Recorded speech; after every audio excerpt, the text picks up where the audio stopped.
There are three important variations of the conditional: the converse, the inverse, and the contrapositive. So let's take, for example, the statement P, a number is divisible by 4, and the statement Q, a number is even. We could create 4 different propositions from those two statements. We could do our traditional conditional, which is P implies Q. If a number is divisible by 4, then the number is an even number. But we could also create a converse where we have flipped the order. We'll start with the Q statement and then imply the P statement. If a number is even, then it's divisible by 4. The inverse is obtained by negating the original statements in the conditional. If a number is not divisible by 4, then it is not an even number. And then the contrapositive is formed by switching the order and negating. Here, if a number is not an even number, then it is not divisible by 4. So our original conditional, if a number is divisible by 4, then the number is an even number. That example is a true statement. But the converse is not true. Here you could see that 6 is an even number that's not divisible by 4. The inverse in this case is also not true. We can use that same example, the even number 6 is not a divisible by 4, to have a counterexample. But the contrapositive, if a number is not an even number, then it's not divisible by 4, is true. I want you to notice here that the conditional and the contrapositive were both true in this case.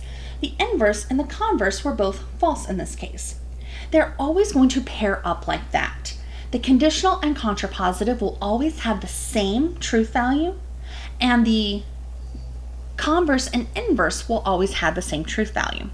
We can create a truth table here to see all of those 4 statements. So we would need to start with our P and Q, where we do that same order for the 4 combinations. Then we negate our P and Q. Those are all of the things that we need for this truth table. For P implies Q, we'll have true, false, true, and true, because we're doing a true implies true, true implies false, that one's false, but false implies true and false implies false are both true statements. Now, let's do Q implies P. So we're going to read backwards. So Q to P. True, true, that one's true. But false, true is true this time. True, false is false, but false, false is true. Now let's look at the inverse, not P and not Q. So the first combination, false, false, that's a true conditional.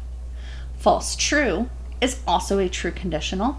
True, true, looked at the wrong columns. True, false is a false conditional, but true, true is a true conditional. So we see here that the converse and the inverse have the same truth values. And then finally, the contrapositive, not Q implies not P. Start at the not Q and then look at the not P. False and false is a true conditional. True to false is a false conditional. False to true is a true conditional, and true to true is a true conditional.